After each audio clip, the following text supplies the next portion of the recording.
Tây tức tuân lê mê công nê bê pro lục so tọp sơ bồn hạ bấy đôi chia trở bàn cổ bình đọc tự đôi bay ẩn tự ca đo trở chạy srep đe sai phê chân bị bát tức đo chơi bông phật xóa chung nô rusi bọc cắt đam chơi thông thông tam mất chẳng bằng cao chưa xâm lây sâu sập siêu cô ở bự bà hạ đôi chim miền vĩnh nhiên ạ rú chỉ trơn của bông này dây sập đã tới chuyện nệ đầm na nệ phùm bật tuần lễ một tuần lễ mà nệ nhát bật thuê tiệt chặn sao ao chật tăng bị bẻ tật mình toàn rồi lụt bần lư là ô phong pro cốc này đằng cho bà ta nơi bề dục một ngực trôi mọc đó tức tuần lễ đo ngọc sạch đi nâng pre khai chưa còn lại để mình cô ở trong người chật hư xâm lăng mơ lời xâm lên công kẹp dùng ọc nâng xâm lên sạch để tri cho phần lơ làng tô kia bằng cách bàn chữ bật lên một lần để luôn mình lại smart đây mình luôn ao nhỏ rung thốt nhang khlang nơi trong con đào phép ngọc ngắt đọc cổ oi tọ slot này sầm màu stream nè bàn lịch làng yang pria nơi tam một tổ trang tuần lễ để chặt cho đôi sao công lăng thực sợ không ai về online rồi bọn niên thật lệ cột đòi trong kẻ mưa từ đôi chia xa rai sang một để rung bọt xạ dọc để sôi rồi lùi hơi xâm liệu bằng bệ bò sò để sao trụ trong cái scum skin nụ mưa từ hạ đôi chia niềng từ tay ngập tranh màu bịp tay tức đo trở chạy srep kapi permanenti mun nụ niềng cứ chia trả ra vào lưng môi đại nệ phùm cực nghiệp bị khai nâng prosatanium oi tha chia môi diêm tuần lễ khmer là nam nệ đăng chỉ bà tha niềng ban lia chặn lộn đi tự đôi rồi bịp na nô tê bồn tai rương ra này cả bật luôn rồi bỏ mình nụ chia bồn to tam đón tuần lễ đi ban khai chia sự bần cọ đại luôn bần lại mình nụ cướp nia chỉ trong chum non mọc hai này vào niềng đại lệ cầm sọ về nhớ nhai nụ hạ đôi chia cầm bông sầm lăng rụng mưa chôn rong cột bồn to đầm bay mọc chum nô con lẻ bằng niềng mình trai bằng màn bị một tực độc màu ngật nơi lớp tiết chờ chặt trộn môi đã thật nơi đặt trai bị kê kru khum đã chỉ kru áp một bảy cả một cặp một prebisai nâng át cầm băng ngông ngật công pong ông cùi plom say bari bong hồi lang lư mây giang nghiêm ngặt bong phật này bọc cột một suối đội chụp này khla đa công pong diêm trong này xâm lăng mơ tập tây tực đòi việc mình tục chật nâng trong bây giờ chỉ tị bong phật kru khum đang chỉ ba thang dục này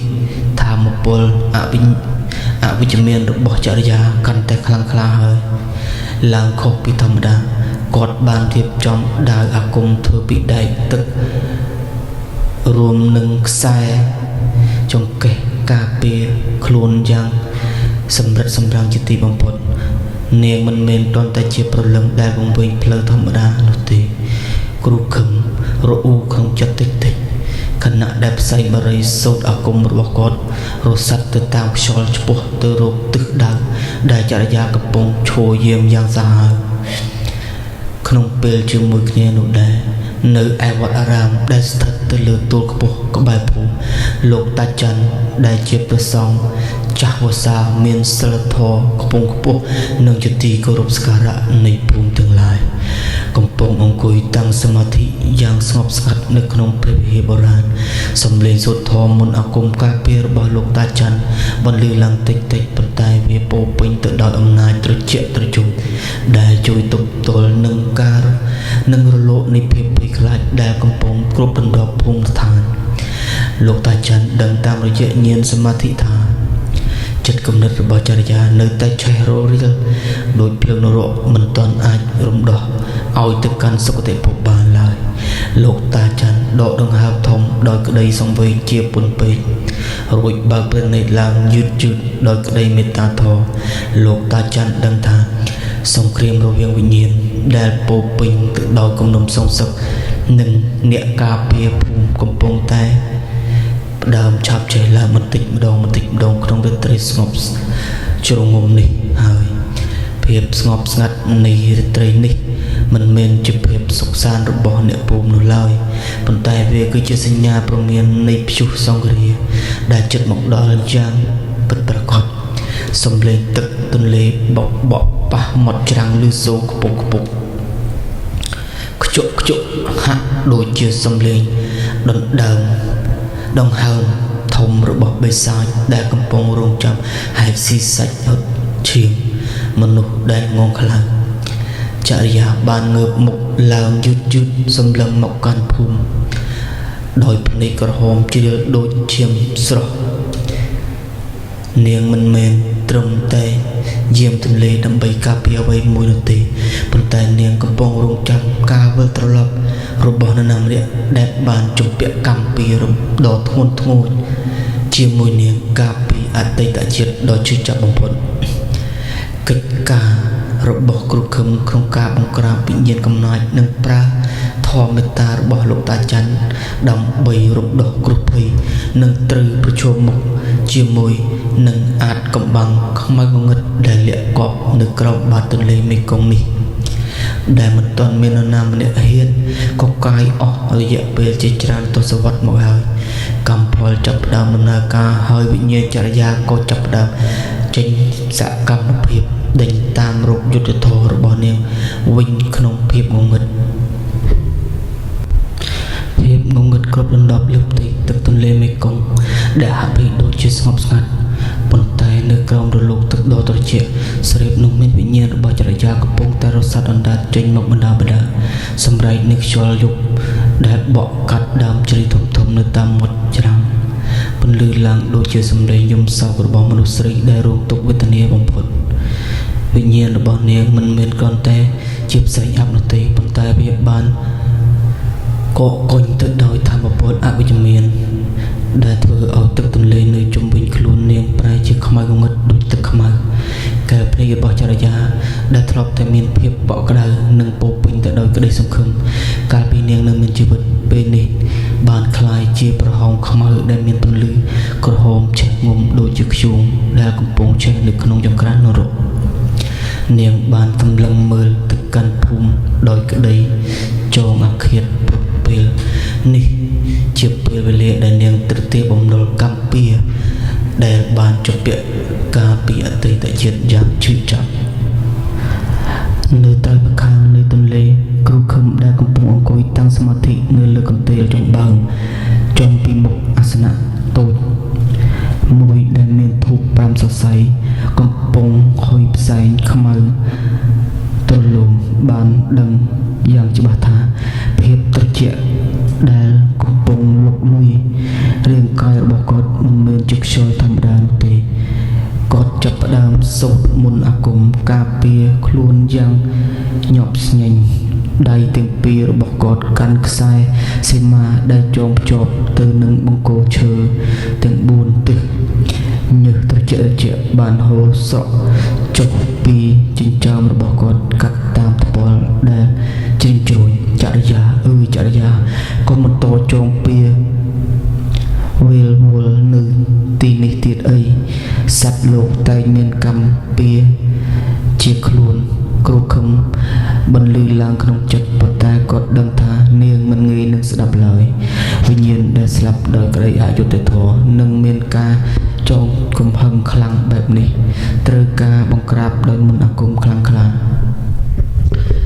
ឬការរំដោះដោយធម៌មេត្តាដែលប្រជែកដែលជ្រាលជ្រៅបំផុតពីសំណាក់អ្នកដែលមានបារមីខ្ពស់ទន្ទឹមនឹងនោះនៅវត្តអារាមដែលស្ថិតនៅលើទួលមិនឆ្ងាយពីមាត់ទន្លេលោកតាច័ន្ទបានគោះជួងតិចជាសញ្ញានៃសូត្រមន្តអាគមមេត្តាធម៌សំឡេងជួងងឹងបានបន្លឺឡើងក្នុងភាពស្ងាត់ជ្រងំនៃរាត្រីហាក់ដូចជាកំពុងព្យាយាមបង្កើតចិញ្ចឹងបន្លឺដើម្បីការពារអ្នកភូមិពីគ្រោះថ្នាក់គ្រប់ភ័យដែលមិនអាច មើលឃើញដោយភ្នែកទទេបានលោកតាច័ន្ទមានសងដីកាតិចទាំងបិទន័យថាកម្មផលដែលគេសាងមកពីអតីតជាតិពេលនេះវាដល់ពេលដែលត្រូវទូទាត់ហើយគ្មាននរណាម្នាក់អាចរត់គេចពីស្រមោលនៃសកម្មភាពខ្លួនឯងបានឡើយសូម្បីតែមុនអាគមរបស់គ្រូខឹមក៏មិនប្រកាសថាអាចទប់ទល់នឹងសច្ចភាពនៃកម្មផលដ៏ធ្ងន់ធ្ងរនេះបានដែរលោកតាដឹងថាអាចកំបាំងដែលលោកដែលលាក់កប់នៅក្រោមបាតទន្លេមេគង្គរស់អស់រយៈពេលច្រើនទសវត្សរ៍កំពុងតែរំកិលខ្លួនឡើងមកលើកគោកវិញក្នុងរូបភាពដ៏គួរឲ្យរន្ធត់បំផុតខណៈនោះដែរវិញ្ញាណចរិយាបានចាប់ផ្ដើមបញ្ចេញសកម្មភាពដេញតាមរោគយុទ្ធធម៌នាងបានរំកិលខ្លួនយឺតនៅលើផ្ទៃទឹកសំដៅទៅរកផ្ទះឈើចាស់មួយដែលស្ថិតនៅដាច់ស្រយាលក្បែរមាត់ទន្លេនៅក្នុងផ្ទះនោះតាសុកដែលជាបុរសចំណាស់មានជំងឺប្រចាំកាយកំពុងតែដេកញ័រទទ្រើតនៅក្រោមភួយចាស់គាត់មានអារម្មណ៍ថាផ្លេចមានក្លិនស្អុយភក់និងក្លិនត្រីងាប់បក់មកប៉ះច្រមុះយ៉ាងខ្លាំងរហូតធ្វើឲ្យគាត់ចង់ចង្អោក្អួតចង្អោតាសុកនៅចាំមិនភ្លេចទេនៅរាត្រីកាលពី30ឆ្នាំមុននៅពេលដែលគាត់បានរុញចរិយាឲ្យធ្លាក់ចូលក្នុងទន្លេដើម្បីបំបត្តិផតាំងនៃអំពើអាក្រក់របស់គាត់ក្នុងការប្លន់យកមាសប្រាក់សំឡេងទឹកស្រកតក់នៅលើកំរាលឈើចាប់ផ្ដើមបន្លឺឡើងកាន់តែចិត្តដល់មានមាត់បង្អួចគ្រូខឹមដែលដឹងពីគ្រោះថ្នាក់ដ៏ក៏ប្រញាប់ក្រោកឡើងរួចកាន់អាគមដើរអាគមសំដៅទៅផ្ទះតាសុកភ្លាមប៉ុន្តែត្រូវជួបនឹងឧបសគ្គដ៏ធំមួយដែលមិនធ្លាប់ជួបប្រទេសទឹកទន្លេបានហក់ឡើងខ្ពស់ខុសពីធម្មតារៀងផ្លូវរបស់គាត់ហើយវិញ្ញាណចរិយាបានបញ្ចេញសម្រែកយ៉ាងរន្ធត់ដែលធ្វើឲ្យផែនដីហាក់ដូចជារញ្ជួយពិតភ័យនាងឈានជើងឡើងមកលើគោកដោយបន្សល់ទុកនៅដានជើងទឹកពណ៌ខ្មៅស្រអាប់ដែលជះក្លិនស្អុយរលួយពេញបរិយាកាសនោះគ្រប់ទីកន្លែងដែលនាងដើរកាត់ស្មៅនិងផ្កាបានប្រែជាគ្រឿងស្វិតស្លាប់ភ្លាមសកម្មភាពរបស់នាងក្នុងភាពងងឹតនេះគឺជាការចាប់ផ្ដើមនៃសង្គ្រាមរវាងវិញ្ញាណសងសឹកនិងអ្នកដែលព្យាយាមលាក់បាំងការពិតដ៏ខ្មៅងឹតនៃអតីតកាលគ្រូខឹមលើកដាវឡើងតម្រង់ទៅរកនាងប៉ុន្តែស្រមោលខ្មៅបានរំផុតជើងគាត់ជាប់ហាក់ដូចជាទន្លេមិនព្រមឲ្យគាត់ចូលទៅរំខានសងសឹកនោះគ្រូខឹមខំរើបំរាស់យ៉ាងខ្លាំងពីការចាត់ចងនៃស្រមោលខ្មៅត្រជាក់ស្រីបដែលផុសចេញពីមាត់ទឹកប៉ុន្តែរឹតតែរើស្រមោលទាំងនោះរឹតបន្តឹងជើងរបស់គាត់រហូតដល់ស្រពន់គាត់សម្លឹងមើលទៅវិញ្ញាណនាងចរិយាដែលកំពុងអណ្ដែតខ្លួនយឺតឆ្ពោះទៅរកភូមិដោយកែវភ្នែករបស់នាងពោពេញដោយភ្លើងកំហឹងពណ៌ឈាមសំឡេងសើចលាយឡំនឹងសម្រែកយំខ្សឹបខ្សួលរបស់នាងមិនលឺឡើងពេញផ្ទៃមេឃបង្កជាបរិយាកាសព្រឺក្បាលដល់អ្នកដែលកំពុងលាក់ខ្លួនក្នុងផ្ទះរាល់ជំហានដែលនាងឈានទៅមុខភាពត្រជាក់ដែលមិនមែនជាខ្យល់អាកាសធម្មតាបានគ្រប់ដណ្ដប់ភូមិទាំងមូលធ្វើឲ្យសត្វធាតុទាំងឡាយស្រែកយំដោយភាពភ័យខ្លាចជាពន់ពេកគ្រូខឹមដឹងយ៉ាងច្បាស់ថារបាំងមន្តអាគមរបស់គាត់មិនអាចទប់ទល់នឹងកម្លាំងនៃវិញ្ញាណដែលត្រូវបានការពារដោយទន្លេនេះបានឡើយគាត់បានសម្រេចចិត្តសូត្រធម៌រំដោះខ្លួនរួចក៏គប់កំបិតមន្តអាគមទៅលើដីដើម្បីផ្ដាច់ស្រមោលខ្មៅទាំងនោះចេញនៅពេលដែលគាត់ដាច់អាចរំដោះខ្លួនបានគាត់ក៏ប្រញាប់រត់តាមពីក្រោយចរិយាប៉ុន្តែនាងបានទៅដល់មុខផ្ទះរបស់មេភូមិបាត់ទៅហើយមេភូមិគឺជាអ្នកដែលបានបញ្ជាឲ្យគេសម្លាប់នាងដោយអយុត្តិធម៌កាលពីច្រើនឆ្នាំមុនដើម្បីបិទមាត់នាងអំពីរឿងពុករលួយនិងការជួញដូរខុសច្បាប់តាមដងទន្លេផ្ទះទាំងមូលរញជួយដូចជាមានខ្ជាប់ជុះបោកយ៉ាងខ្លាំង ខណៈដែលចរិយាលើកដៃដែលពោពេញទៅដំបៅរលួយរបស់នាងចង្អុលទៅកាន់មាត់ទ្វារផ្ទះចេញមកសងជីវិតអញសម្រែករបស់នាងធ្វើឲ្យកញ្ចក់បង្អួចផ្ទះខ្ទេចខ្ទីក្នុងពេលដែលស្ថានភាពកំពុងឈានដល់ចំណុចអាសន្នស្រាប់តែមានពន្លឺពណ៌មាសស្រទន់មួយបានចេញពីខាងក្រោមភូមិដោយតាច័ន្ទដែលជាព្រះសង្ឃចាស់វស្សាបានមានដូចជាបារមីខ្ពស់បាននិមន្តមកដល់ទៀងស្ងប់ស្ងាត់ព្រះសង្ឃកាន់ខ្សែផ្ដាំនិងថងយាមមួយបញ្ចេញនៅសន្តិភាពដែលផ្ទុយស្រឡះពីភាពសាហាវយងក្នុងរបស់វិញ្ញាណសងសឹកលោកតាច័ន្ទបានសូត្រធម៌មេត្តាធម៌យ៉ាងស្រទន់ដែលធ្វើឲ្យកម្លាំងងងឹតជុំវិញខ្លួនចរិយាចាប់ដើមថយចុះបន្តិចម្ដងឈប់សិនទៅនាងចរិយាការសងសឹកដែលមិនអាចនាំមកនៅសេចក្តីសុខដល់វិញ្ញាណកូនបានឡើយលោកតាច័ន្ទបានមានធរការដោយសេចក្តីអាណិតអាសូរចរិយាងាកមកមើលព្រះសង្ឃដោយកែភ្នែកស្អប់ខ្ពើមលោកម្ចាស់ពួកវាសម្រាប់ខ្ញុំទាំងអយុត្តិធម៌ពួកវាបោះសាកសពខ្ញុំឲ្យត្រីស៊ីក្នុងទន្លេនេះតើឲ្យខ្ញុំឈប់យ៉ាងដូចម្តេចនាងស្រែកតបវិញទាំងទឹកភ្នែកឈាមហូរស្រក់លើថ្ពាល់គ្រូខឹមដែលមកដល់ក្រោយបានលើកដាវដេញខ្មោចបំរុងនឹងវាប្រហារប៉ុន្តែលោកតាច័ន្ទបានលើកព្រះហស្ថហាមឃាត់ព្រះអង្គគឺថាប្រសិនបើប្រើហិង្សាដើម្បីបង្ក្រាបវិញ្ញាណនេះនឹងក្លាយជាបិសាចដែលមិនអាចកែប្រែបានជារៀងរហូតគណៈដែលទំលេងធ្ងោភ័យខ្លាចបានបន្លឺចេញពីក្នុងផ្ទះមេភូមិបានរត់ចេញមកកណ្ដាលទាំងខ្លួនប្រាណញ័រទៅត្រើតមុខស្លេកស្លាំងដូចជាខ្មោចគាត់បានក្រាបសំពះនៅចំមុខលោកតាច័ន្ទនិងវិញ្ញាណនាងចរិយាសូមការអត់ទោសប៉ុន្តែក្នុងកែបភ្នែករបស់គាត់នៅតែមានភាពលាក់បាំងនៅភាពអាត់កំបាំងម្យ៉ាងទៀតដែលសំបីតែគ្រូខឹមក៏មិនទាន់នឹងដឹងចរិយាមិនស្ដាប់ការអង្វរក៏ឡើយនាងបានប្រើអំណាចងងឹតទាញខ្លួនមេភូមិឲ្យហោះឡើងទៅលើអាកាសក្នុងបំណងនឹងបំបែករូបកាយរបស់គាត់ជាចំណែកនៅចំពោះមុខអ្នកភូមិលោកតាច័ន្ទបានចាប់ផ្ដើមបាចខ្សាច់មន្តអាគមដែលបញ្ចេញពន្លឺភ្លឺចិញ្ចាចដើម្បីការពារជីវិតមេភូមិជាបណ្ដោះអាសន្ននិងដើម្បីទប់ស្កាត់មិនឲ្យចរិយាធ្លាក់ក្នុងអំពើបាបកាន់តែជ្រៅការប្រជុំមុខគ្នារវាងមេត្តាធម៌និងកំហឹងសងសឹកបានឈានដល់ចំណុចកំពូលដែលធ្វើឲ្យយប់នោះคล้ายជាយប់ដែលវែងបំផុតសម្រាប់អ្នកភូមិតាមមាត់ទន្លេខ្សាច់មន្តអាគមដែលលោកតាច័ន្ទបានបាចចេញទៅបានបង្កើតជាវាំងនោនពន្លឺ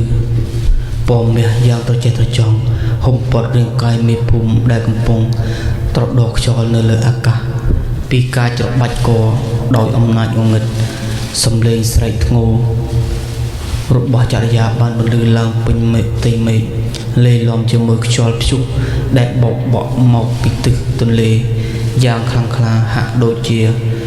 ធម្មជាតិទាំងមូលកំពុងតែញាប់ញ័រតាមកំហឹងរបស់នាងឈប់ទៅចរិយាការសងសឹកមិនអាច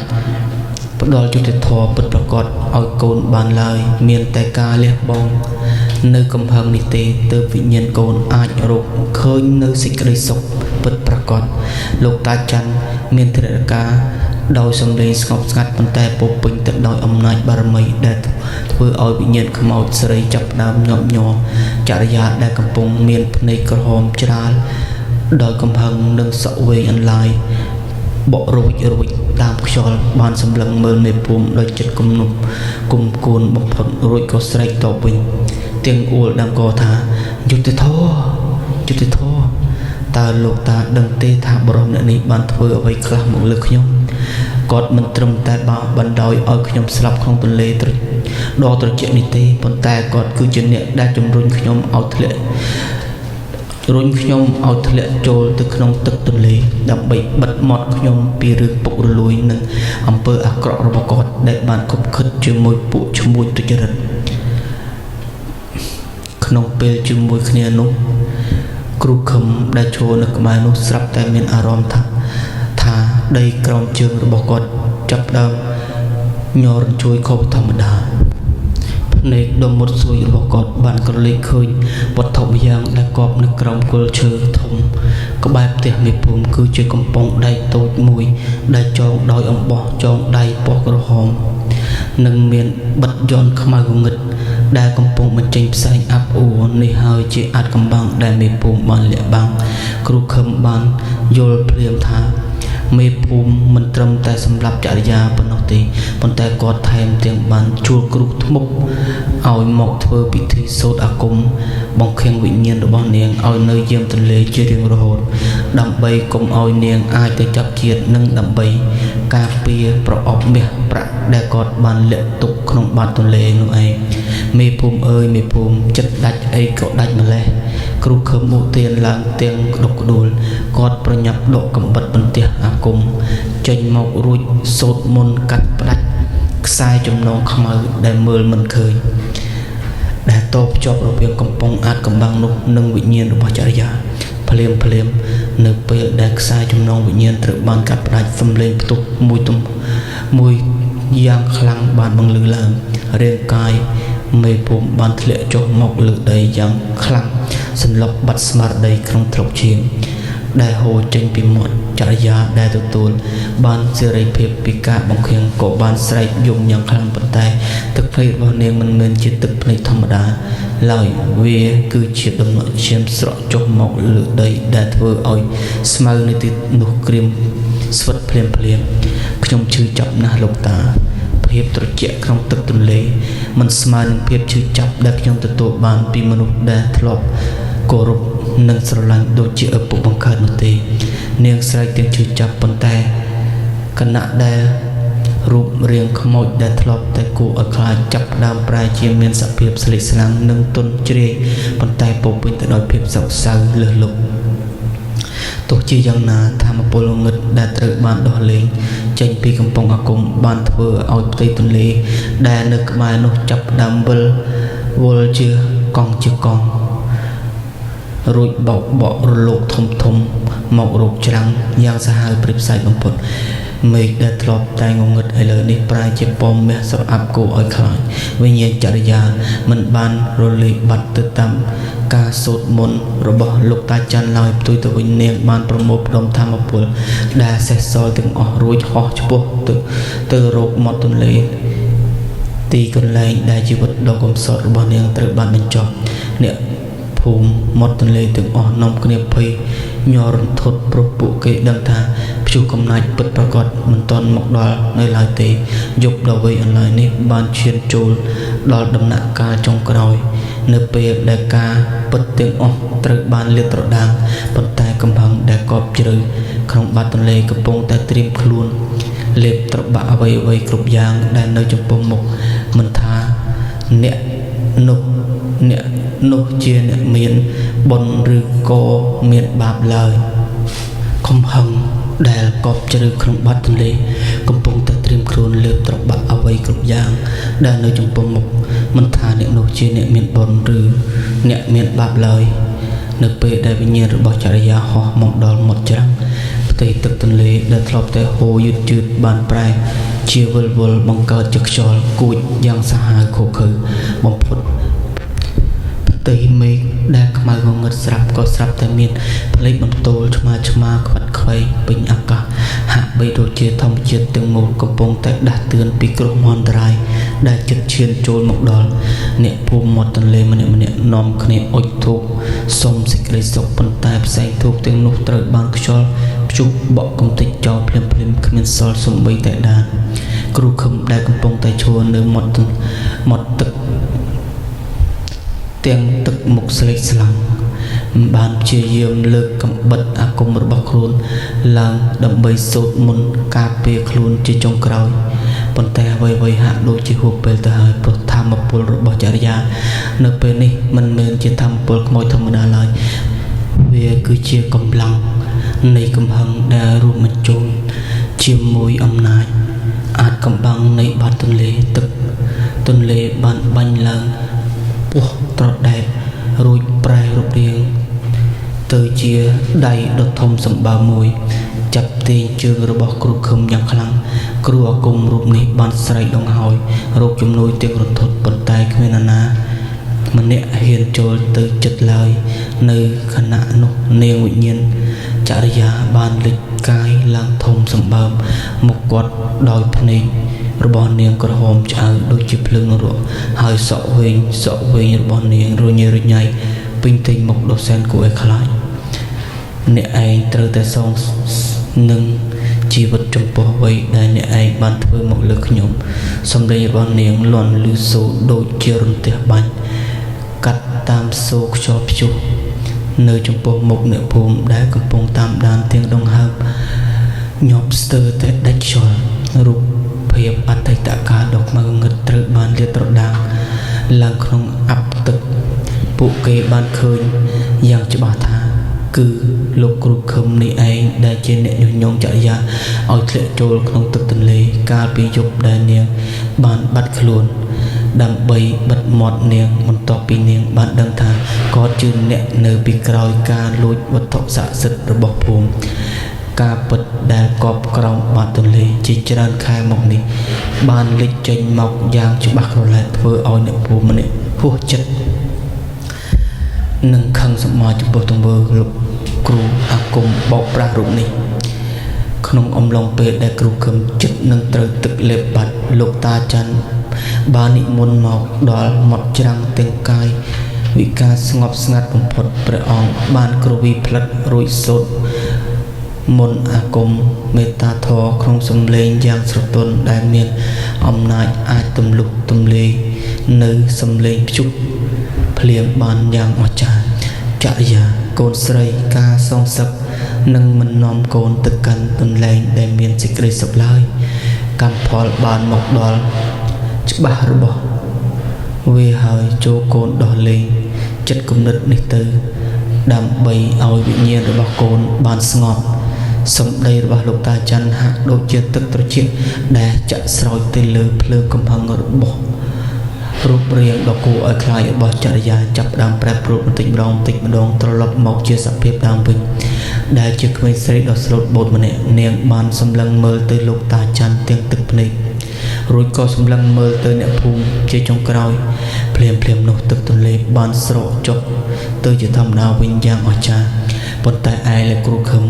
ត្រូវបានរលកទឹកគួចយកទៅបាត់ស្រមោលគ្មាននរណាដឹងថាគាត់ស្លាប់ឬក៏រស់ឡើយប៉ុន្តែវាគឺជាការដាស់ទុកដែលសមរម្យបំផុតសម្រាប់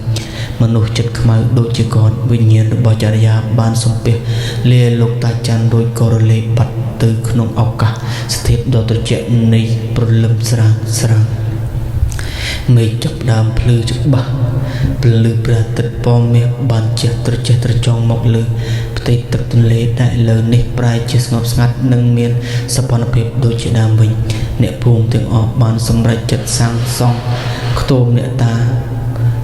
មកខាងទន្លេដើម្បីរំលឹកដល់វិញ្ញាណរបស់ចរិយាដែលពេលនេះមិនមែនជាខ្មោចកំណាចទៀតឡើយប៉ុន្តែនាងគឺជាអ្នកការពារទន្លេដ៏ស្មោះត្រង់ម្នាក់រឿងរ៉ាវដ៏រន្ធត់នេះបានក្លាយជាមេរៀនប្រចាំភូមិថាការពិតអាចនឹងត្រូវគេលាក់បាំងក្នុងបាតទន្លេមួយរយៈពេលប៉ុន្តែវានឹងគ្មានថ្ងៃរលាយបាត់ឡើយហើយសេចក្តីមេត្តាតែមួយគត់ដែលអាចដោះស្រាយនៅរាល់បញ្ហាគ្រប់បែបយ៉ាងបានយ៉ាង